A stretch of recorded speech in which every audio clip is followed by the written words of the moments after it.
Hindi kaya jadi Mbak ini kemudian ini. Ya. Itu yang kalau di mana lagi di rumah tak lagi kebenarannya. Ya.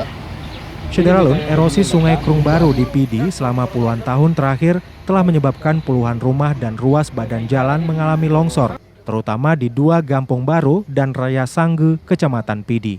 Anggota DPRK Pidi, Zulfazli, kepada SerambiNews.com Minggu kemarin mengatakan, dari hasil pemantauan dengan perwakilan pihak BPBD Pidi, Junidar, didapati puluhan rumah warga di sepanjang daerah aliran sungai telah ambruk ke dasar Sungai Krung Baru.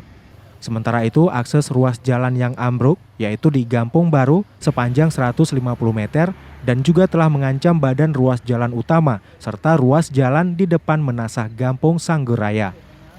Persoalan erosi Krung Baru telah berulang kali disampaikan kepada pihak pemerintah, bahkan juga pada sidang di Dewan, namun belum tersahuti hingga saat ini. Menanggapi desakan tersebut, Sekretaris Daerah Pidi Idhami mengatakan, sejauh ini pihaknya telah melakukan pendataan oleh pihak Dinas Pekerjaan Umum dan telah melaporkan ke Balai Wilayah Sungai 1 Sumatera untuk segera ditindaklanjuti. Ini korban gue lu. Ini korban di bawah gede. Ini kamu ganti kerugian nah.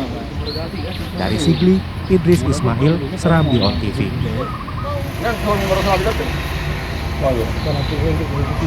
Ini tadi lagi di betul.